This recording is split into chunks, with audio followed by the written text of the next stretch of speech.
really has been a lovely day. I think I heard Erica use the word nourishing. It was a nourishing day, and I feel that that's very true. And we're really looking forward to having Leanne come back up and speak more. And we're just going to sing one song just to prepare ourselves for that. And in the break room session that I was in, we were learning different skills and information on self-care and serving.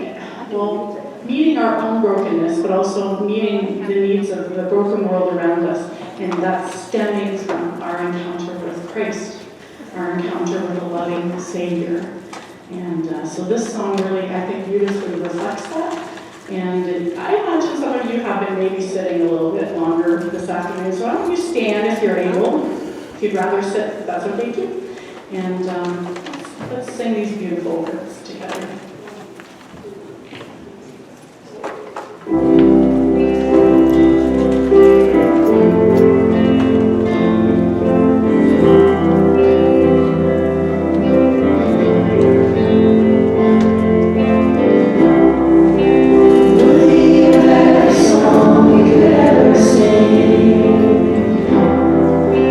Worthy of all the praise we could ever bring.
It's been such a meaningful day. I hope you've had a meaningful day. I've really enjoyed getting to meet so many of you, and enjoy is maybe not the right word for hear your stories, but I've been honored to hear your stories of grief and loss and difficult things. And we're going to continue talking a little bit more about that, about what we do after terrible things happen, which we'll be thinking a little bit about loss, but also about all the difficult things that might happen in our life. But I think around these days there's a lot going on, so I'm going to invite you, again, we're going to try and keep this interactive with the understanding that if you just say pass, you don't have to participate. I'm going to invite you to just take a moment to think of one takeaway you've had so far today. So one idea, concept, one challenge that you think that's something I really want to put in my life as I walk through. You won't remember everything you've heard today. I'm going to invite you to just think about that for a moment and then share it with someone next to you. Is that a little reminder of something you really want to hold on to as you move? Just take a moment to share that with someone near you.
I'm hoping the sound of good discussion is a sign that there has been something that you'll take home with you.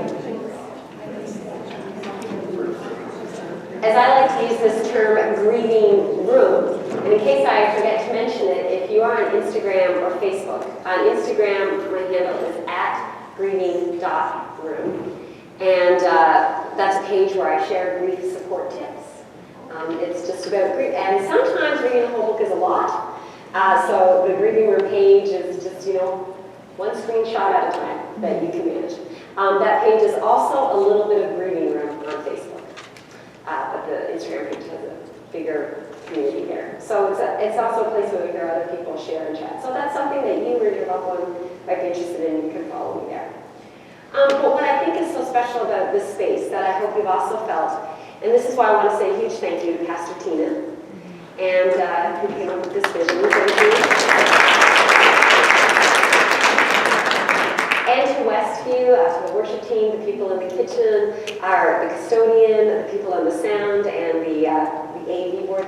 You've created such a beautiful space of hospitality today. And what you've done in that is you've created a grieving room. Because sometimes what can be so special about these times is being in a space where you don't have to pretend for a few hours, or you don't have to kind of try to keep your grief or the heaviness in the back of your head, and you can come and be in a space where acknowledging and naming those things feels normal and okay, even though everyone in the world is going through this in so many different ways. And I hope what you remember when you came in here, each of these people that you saw, you might have felt a bit separated from them, and yet look, we all share this in common. And so we can remember when we go out that there's people all around us. And that's why we want to make space for others and that space for ourselves. And I think one of the things as we're making grieving room that's so important that I want to talk about as we end is the room to be changed. And that can be a difficult thing. And there's so many different ways I could talk about that, but one image that comes to my mind, as I mentioned, so much of my grief journey that I learned from was after the death of my sister, of course also from all the wonderful people I've met through the years as a pastor and as a leader and as a grief support worker.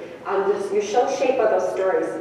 But I remember vividly about a week after my sister died, probably 2 weeks, getting ready to fly back to Ontario, where I now live. My family now lives in Newfoundland. And that's a hard thing. If you've ever had a death of someone who lives in another place, it's really, really hard to sort of feel like you're leaving your whole support system, leaving this place that at least got what you were going through behind. And what will it be like when I return? And so many complicated questions. And I was in the St. John's airport, and I was at one of the little stores, and I was looking at a purse, and it was this bright blue, kind of royal blue, the color was really popular at the time, purse, and I needed a purse, and it was the right shape. And the ladies know what I mean. And I was like, but am I a person that can use a bright blue purse now? Because my sister died. And I don't know if I'm a bright blue person right now. Does that make sense? Yeah. And I did buy the purse. And 3 weeks before, I would have bought the purse. And I felt like a really different version of myself. And there's other examples as well. I'm quite an extrovert. And I remember an event, a day, having some friends over, and halfway through, going, I'll go do the dishes. I hear introverts use this as an excuse all the time. I'd never done it. I was like, I'll do it tomorrow, you know. and I was gone so long, my husband had to come find me. And I was like, am I an introvert now? Like, am I someone who doesn't know how to be with people? Who am I? What's become of me? And maybe you've been there too. And we wonder what we do after these terrible things happen to us. And again, they can be after a death, it can be after a life-changing diagnosis, it could be after a divorce, it could be after a change in a relationship, after a move, after a job change. Things that when the earth underneath us shakes and we're not sure where we stand anymore. So I'm going to share a story that some of you may know and some of you may not. It's a story that's found in the Bible. Interestingly enough, the story doesn't actually mention God at any point, although those of us who read it can see God all throughout it. It's a story of a grieving woman, I would argue, although that's not usually who we focus on when we tell the story. The Bible is a book of a lot of smaller books. It's like a collection of books. And some of them are small, and some of them are big, and they're all written at different times, and they're written in different styles. Some are poetry. Our lovely worship leader was reading some poetry for us today. And the book of Ruth is tiny. It's like 3 pages, and it's almost like a short story. It's like a little story about this woman named Ruth. Although we're going to talk a little bit more about another woman named Naomi. We don't know who wrote Ruth down. We don't know who the author is. We assume it was passed on orally for a number of years. And this story, we think, takes place like 950 to 700 BC. So this is a 3,000-year-old story, but shockingly familiar, I think. And it starts with a famine and a time of great change. And I'm going to read a bit too.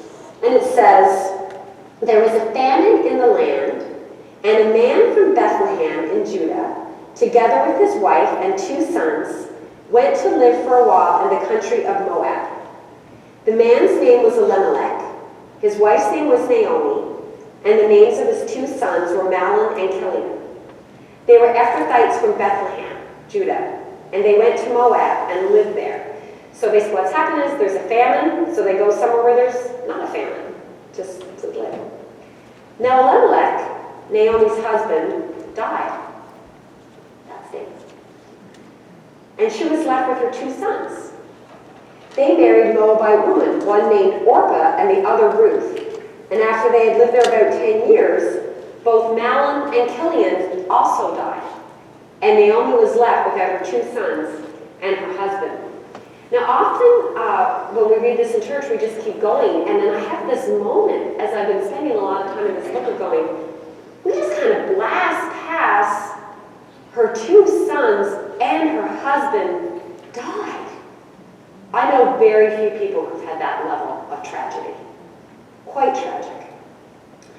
When she heard in Moab that the Lord had come to the aid of his people by providing food for them, Naomi and her daughters-in-law prepared to return home from there. And with her 2 daughters-in-law, she left the place where she had been living and set out on the road that would take them back to Judah. Now I'm going to dig into the story a bit more. But as the story begins, what we see is there's a famine. This is extremely ironic because they're from the town of Bethlehem. Some of you may recognize the town of Bethlehem. Same one where Jesus was born many years later. Bethlehem literally in Hebrew means house of bread. So there's a famine in the house of bread, which is so interesting. And they leave and they go to the Moab plateau. It's more fertile. They go to wait out the famine. But this is actually really interesting because a lot of people, and a lot of people still, scholars say, well, this is like a betrayal. Because again, we can see this talked about in the world a lot today. When they were living in Judah, this was what was believed to be God's promised land. So God had given them the land. It was like, this is your land. And now they're leaving the land. They're going to what they would have considered Gentile land. In other words, non-Jewish land. So in many ways, it was like leaving the land God had promised. And people would have been like, you're turning your back on this. And while she's there, and we can also assume that they were probably people of privilege. Because you couldn't afford to do that unless you had money. So it's sort of like, when the pandemic started and some people were like, we're going to go live in our cottage to be safe, right? And you're like, it must be nice, right? So this is what Naomi and her family do. I'm looking at Naomi, right? They go, we're going to go live in Naomi. We're going to go live in Naomi. We're going to go live in Moab. We're going to wait it out. And while they're there, Elimelech dies, which is an incredible tragedy. Always a tragedy when we lose someone we love. But in this day and age, to lose a patriarch was particularly difficult. Women relied on their husbands. They weren't allowed to work. They weren't allowed to be dependent. You relied on your father, and when you got married, your husband was your protector, and so to be without a husband was very dangerous. But fortunately, she still had 2 sons, and the 2 sons now would have looked after her, and they married local women, and then the 2 sons die, which is horrific. And now she's at this new place. She's this woman of loss. And when I talk about 3 things that happened to Naomi, it's called the Book of Ruth, but we're going to talk about Naomi almost exclusively today. The woman I think we often overlook in this book, this grieving story. So the first thing that happens is Naomi faces a crossroads. So I want to talk about that for a second. So when we have had great loss, one of the things that is normal for us is to experience a time of crossroads and decision-making. And you heard that already. She starts by saying she decides to go home. It makes perfect sense to me. So she decides to go back to Judah. If you know the story, she says to her daughter-in-laws, go back to your people, go find a way to be protected. I'm going to go back to mine. Her one daughter-in-law goes back, and her daughter-in-law, Ruth, after whom the book is named, returns with her. So in reality, all 3 women face a crossroads, right? One goes home, Ruth and Orpah both go home back to, let me start again. Naomi goes back to Judah, she goes home. Orpah goes back to Moab, to her people. And Ruth actually starts a whole new path, right? She goes to this land she's never been in before. I know these are a lot of names to keep straight, Ruth and Orpah, the daughter-in-laws. And I really resonate with this longing to go home, as I mentioned, right? And when my sister was dying, it even started then, right? Because for many years, when she was sick, I'd be traveling back and forth, and I was always wondering what the right thing to do was. And so even in that season of anticipatory grief, I felt in a constant place of decision-making, right? A constant place of asking, what do we do now? What happens next? And so when she was dying, I was obsessively calling, should I come home now? Should I come home later? What do you need to do? Should I send this? Should I do that? What's the right thing to do? Maybe you've been in those places. And when they die, it was the same thing, when do we go back? When do we go back again? How do we deal with this? Who speaks at the funeral? All these pieces, right? And so when we've been through difficult things, these crossroads come up before us, and these are normal. I want to do that. It's normal that we face these places of saying, what direction are we going to go? And it might look like, well, do I sell the house? Do I stay here by myself or do I sell the house? Do we sell mom and dad's house? Can mom manage on her own? Do we need to help mom transition into a home? It might be, do I keep working? Or do I need to stay home? When do I go back to work? Am I ready to go back? If I go to work, am I going to be any good to anybody? And it can even be as simple as, do I buy the blue purse? Right? Like, I'm not sure. And I want to say how hard this part of this season is. Now, when we talk to experts, they say big decisions should wait a year after grieving. And I don't know if there's studies to back that up, but I do know there's a lot of wisdom in it, right? You know, you might not want to get remarried, you might not want to move to, there's a social worker back who's naughty. So, yes, wait a year. But because what's happening is we're facing all these decisions. So as we think about that, it can be really challenging, right? And this is something big that Bruce going, and there's one here that I want to name that really didn't have to wait, because what happens when Naomi returns home is really, this is so symbolic of her returning to God. She returns to the promised land. This makes sense, because when she goes back, she's going back to the covenant that God said, I'll be your God, and you'll be my people. And that's what she reclaims. And sometimes in our greatest struggles is actually that's the crossroad that will lead us back to something deeper in ourselves, that will lead us back to something deeper in the world, that will lead us back to the truth beyond what we've been trying to live in for a long time. And that's a beautiful, wonderful opportunity to say, now I need to think about what really matters, what I really believe, and what's really true. And what I want to remind you is that when Naomi returns home, she is welcomed. Because we can always come back. We can come back to those things. And we may feel like we were away from God for a really long time, but we can come back. Just as she does.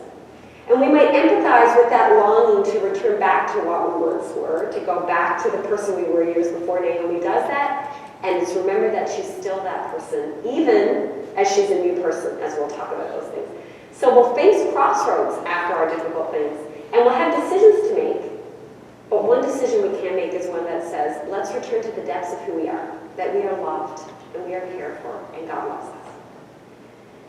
Another thing that Naomi does that's so interesting, and that makes a lot of sense, is she looks for a cause.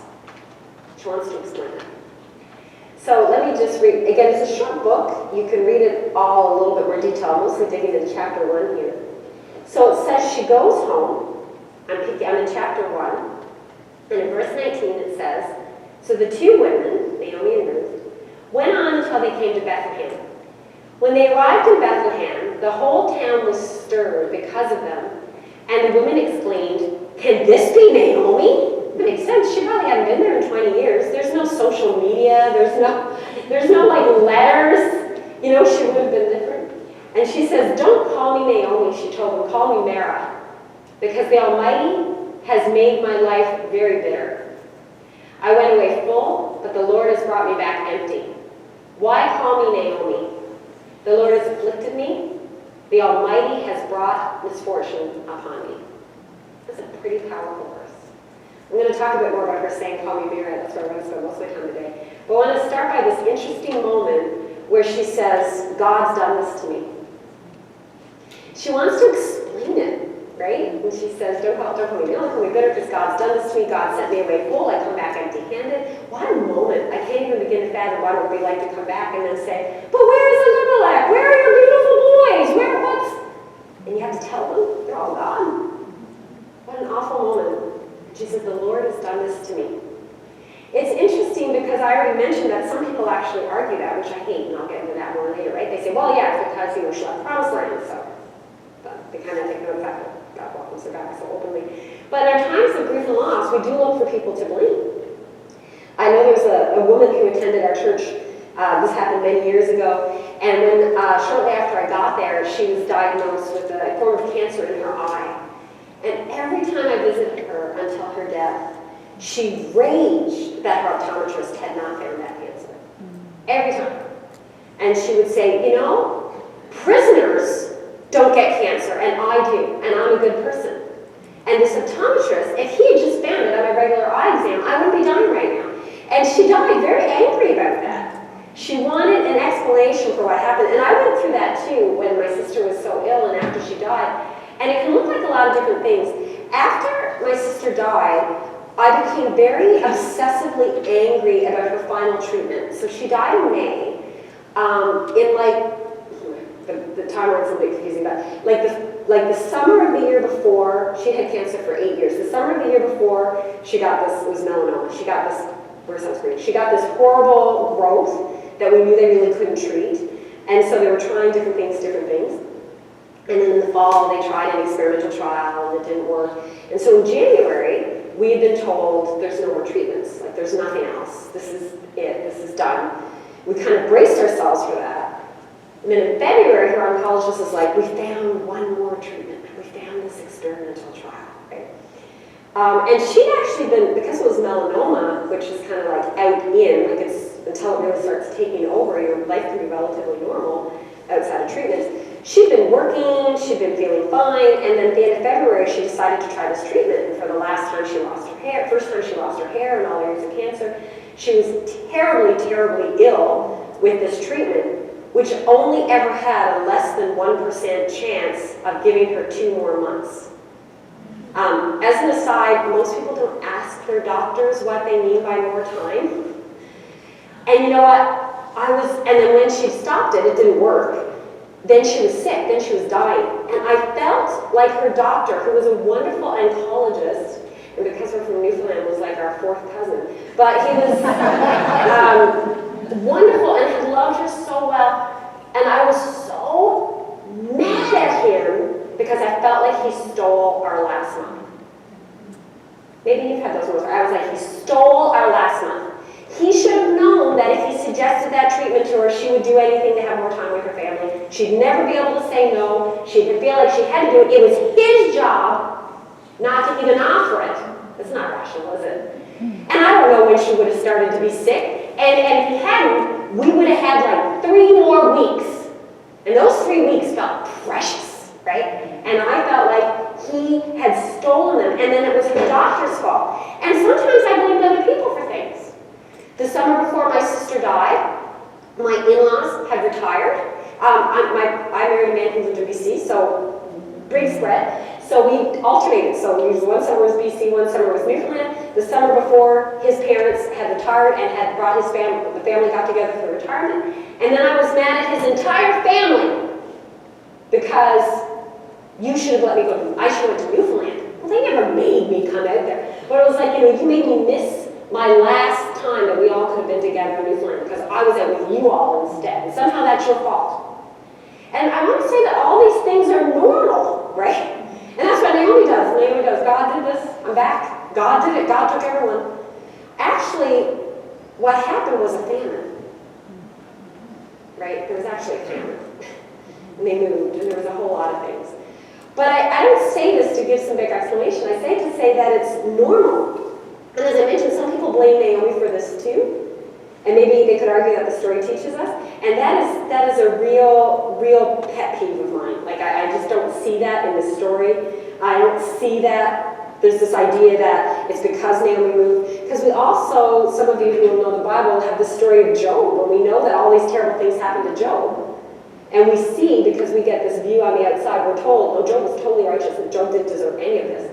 And so it reminds me of like this desire to be like, well, if we'd only done this and if we'd done that, is actually perfectly normal, but then we're playing the blame game. But we're doing this because it's a natural thing to do as we're processing life after the death. But the big thing I want to talk about is we want to make room for both those things. We make room for processing our changes, our crossroads. We want to make room for processing that need to blame, for processing that anger, that frustration, making sense. What we're doing is trying to make sense of what happened. Because how do you make sense of your 2 sons and your husband dying? You just can't make sense of it. But of course you want to try and make sense of it. Of course you want to try and make sense of the illogical, terrible things that happen. But then she realizes, and this is the type of the room that I'm talking about, she realizes she's changed. And I already read it, right? They say, can this be Naomi? She says, don't call me Naomi. It should be said that Naomi means pleasant. That's what it means. Maybe you know the meaning. So Naomi means pleasant. So she says, don't call me Naomi, call me Mara. She says, don't call me pleasant, call me bitter. I gotta say, I like Naomi. I'm like, Billy Babe. It's so fair, right? Because this is how bad she feels. She says, call me bitter. Now, this is an interesting thing because, again, if you spend time sometimes in evangelical or certain Christian circles, Naomi actually gets villainized a lot, which is a big pet peeve of mine. So a number of years ago, I was going to preach on this passage, and out of curiosity, I started to look for more sermons about Naomi. Now, if you've been to church, you probably haven't heard many sermons on Naomi. I never had. Usually we talk about Ruth, because her daughter-in-law really becomes a star in this story, and she's important. We love her. Ruth is wonderful. But we don't hear a lot of sermons about Naomi, so I started just out of curiosity listening to them. And they were all horrible in terms of what they said. Because every single one I found on YouTube, which was usually like kind of some big mega church, the theme of the sermon was, don't be Naomi. Don't be bitter. Right? So it would say, don't be Naomi, don't be bitter, look, you can let your grief make you bitter, it says to be bitter. And in fact, I kept reading this, and then I watched this one preacher, I'm watching this on my laptop, and he's going down this big rant, and he says, you know what? Naomi, Job lost way more children than Naomi, and he says, blessed be the name of the Lord. And Naomi only lost 2 children, and she says, call me bitter. And I literally slammed my laptop down and went, shut up. And all I could think about was, I actually had tears in my eyes because I thought, there are grieving mothers in your congregation listening to you say this nonsense, which besides the fact that it's completely invalidating, isn't in the story. There's nowhere that ever says God judges her for being bitter. There's nowhere that says it's a problem. In fact, when we're going to get to the end, Naomi has a pretty important role in this story. But somehow, we take our own, first of all, it's how we interpret language too right now. We have language like bitter women, nasty women, right? And we think about a bitter woman, and we put that idea of bitter woman on her, and we go, don't be a bitter woman. When all she's doing is saying the truth of what she's experiencing, which is that she has not come back the same person she was when she left. And your grief changes you. The things that happen that are painful change you. You are not the same person. You are parts of who you were. You still carry all that person with you. You're not the same exact way, and yet somehow you still are. And there's so many pieces of that are important to remember. And I think we have to keep that in mind, that of course we're dramatically changed by our grief. But we're also the people that we are becoming, and we're the people that we once were. Let me explain what I mean by that. A number of years ago, so I actually go by my middle name, which people find very fascinating in Ontario. I never thought it was that strange. So my first name is actually Gina, because you're all going to ask me later. My mom called me Leanne from the beginning. She just thought Gina Leanne sounded better than Leanne Gina, and I can't say she's wrong. But anyway, I was always Leanne. But my first name is Gina, and my maiden name was Reed. So I get married in 2005, and this is an era, of course, where there's still Blockbuster Video. So my husband loves to tell this story, that he goes to rent a video, and I was the one who had the account. So he goes up to the clerk and he says, I'm using the account of Leanne Friesen. And he looks and he says, we don't have a Leanne Friesen. And my husband goes, oh, right. Look for Leanne Reed, because we don't married a few weeks. No, there's no Leanne Reed. And he goes, oh, look for Gina Reed. And he goes, yeah, there's Gina Reed. And my husband goes, yeah, that's it, that's my wife. And the guy goes, do you know your wife's name? Which is a super fair question. Because Leanne Friesen and Gina Reed sound really different, don't they? They're both me. They're actually both entirely me, right? And so if I was at the library, which maybe your mom still has as my card, Gina Reed, because I've never gotten around to fixing it, and they said, we have a book for Gina Reed, I'd be like, that's me. And I'm also Leanne Friesen. And so when you think about how your grief has changed, it makes space to be changed. And part of that might be maybe the bitterness you carry, the hurt you feel. And remember who you still are. Naomi was still Malin and Killian's mother. That didn't change. She was still still a woman who had been married to Elimelech. That part of who she was had not changed. And so we make room for these changes in our life, even as we hold on to what we once were. She's still Naomi.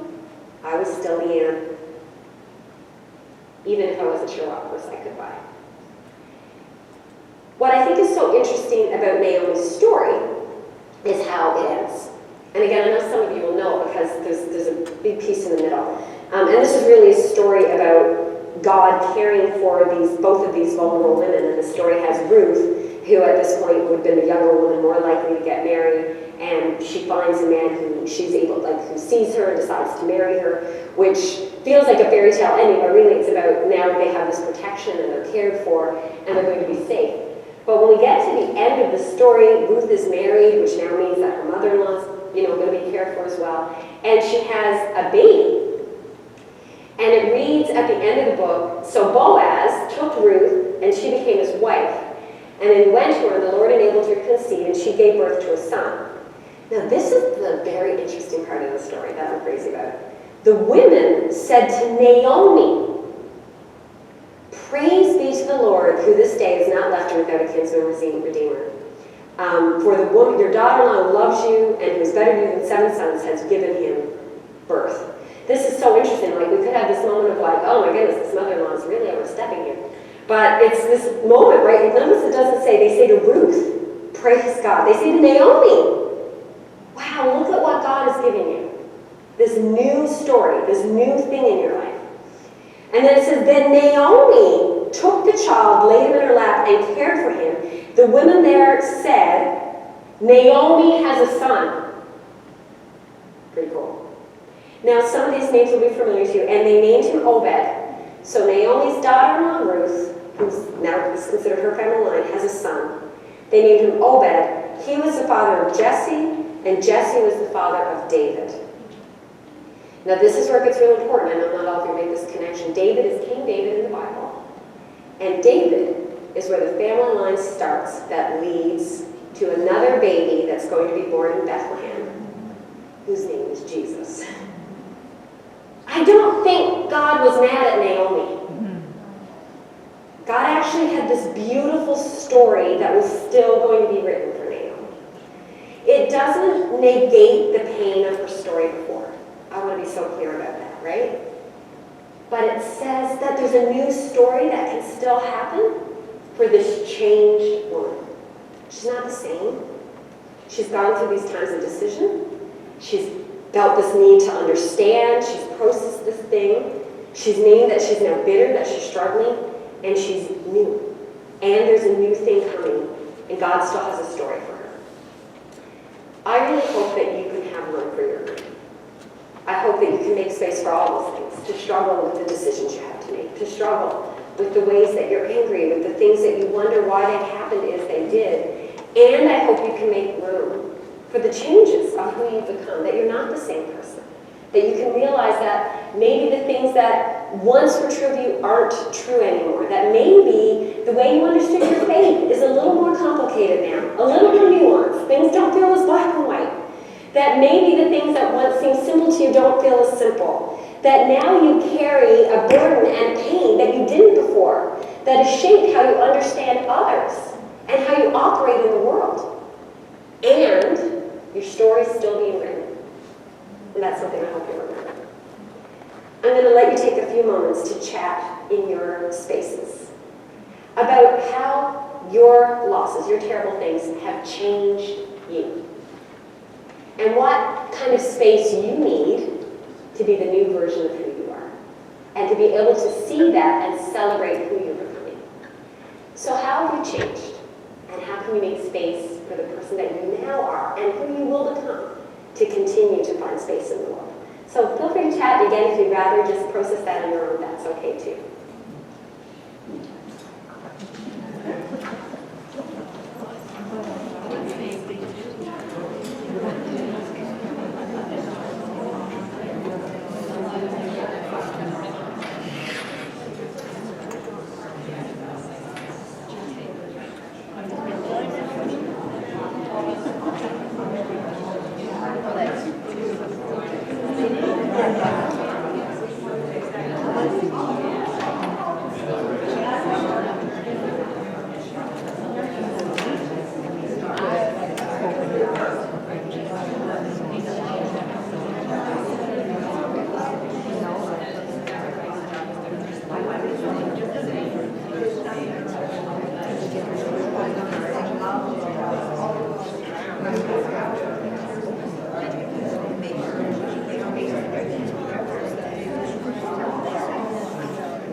that you have faced or difficult decisions that you had to process or question as you were leading, or not leading, as you were experiencing either loss or your difficult things?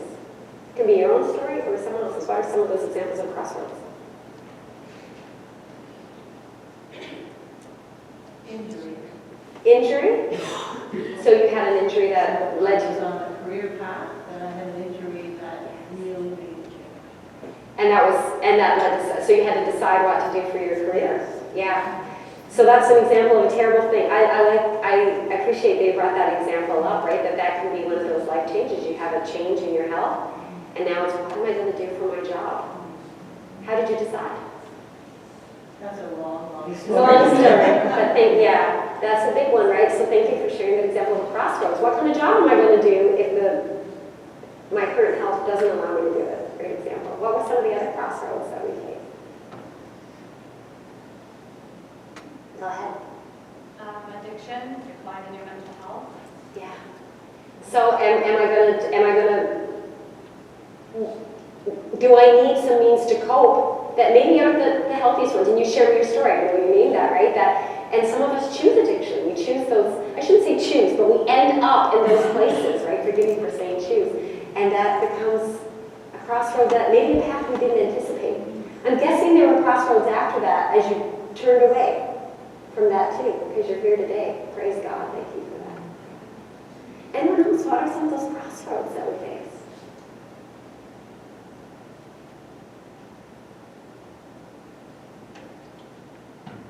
How about the ways we felt the need to blame or explain things? What were some of the things that you felt it's their fault? Or this is where I was feeling, this caused that would have been hard to experience.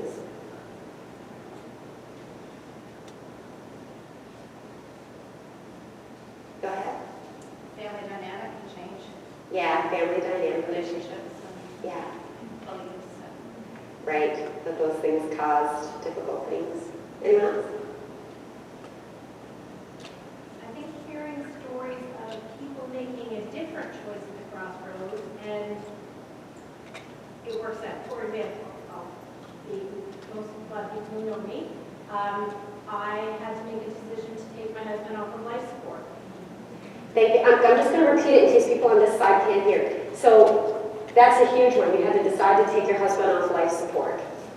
And I remember after that, every time I heard a story on the news about someone who had been in a coma or been severely brain injured like my husband and, had survived it, I kept thinking, maybe I should have waited. So second guessing ourselves is so huge. Anyone ever feel that way too, right? So she said when she would hear people who survived or got better or had these very unlikely outcomes, that you second guess, maybe I shouldn't have done it. That's a big part of it. And maybe we shouldn't have done that last treatment. Maybe we should have checked sooner. Maybe we should have went to the doctor sooner. Maybe we should have. Right? And my sister-in-law, my husband's sister, said a very wise thing to me. She said, first of all, Liz, I was there helping you make that decision. And number two, she said, God didn't need more time to do his miracle. Amen. If you missed that, that was good. Right time. God didn't need more time to do God's miracle. I'm glad that was such a source of peace for you. Thank you for sharing that. What a great example, right? And I know in this room there'll be so many things, like impossibly difficult things that we're facing and trying to process. And hopefully we'll feel that sort of being able to feel God with us in it. Right? And the last question I asked was, how have we changed? Naomi said, I'm bitter. What are some of the changes that you've seen as you move forward about who you're becoming, who you've been, who you are, and all those things that are pieces of you?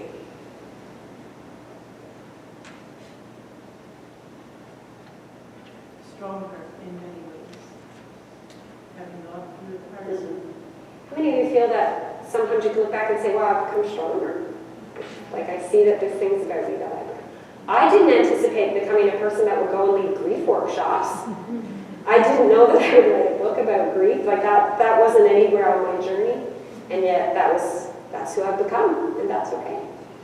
Any other things? And again, it's okay, just the things really want to do. I'm more at peace with my grief now. I'm more at peace as a person, as a mother, as a woman, as an individual.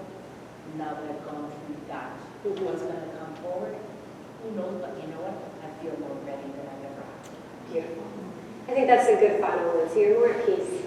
So our hope today has been, I know, to make space for you to think about your own needs as you're caring for yourself, as you care for others, as you move forward in the world.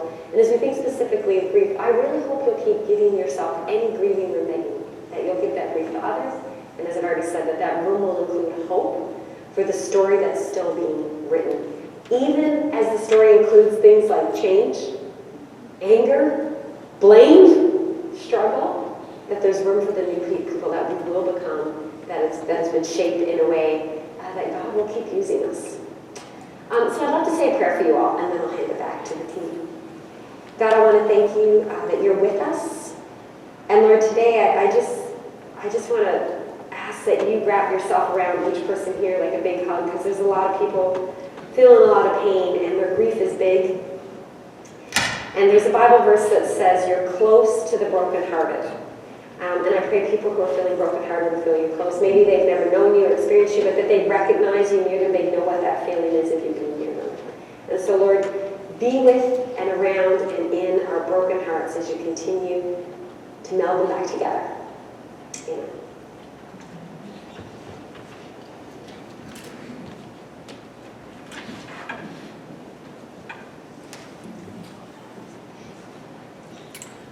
So we'd like to close this time together, blessing each other. I think this day has been a blessing to many, if not all of us. And so this blessing, some of you may be familiar with, it's from an old ancient blessing that people have been speaking over each other and their families and loved ones for thousands of years. And it's from Numbers, the book of Numbers, which is in the Old Testament, chapter 6, 24 to 26. And so the song, there is a bridge that isn't from Scripture, but the most of it, the chorus that we're going to be singing is a scriptural blessing that we're going to sing over each other to leave here. And if you don't know the song, that's okay. Let us just sing it over you. So why don't we stand together and let's sing this blessing.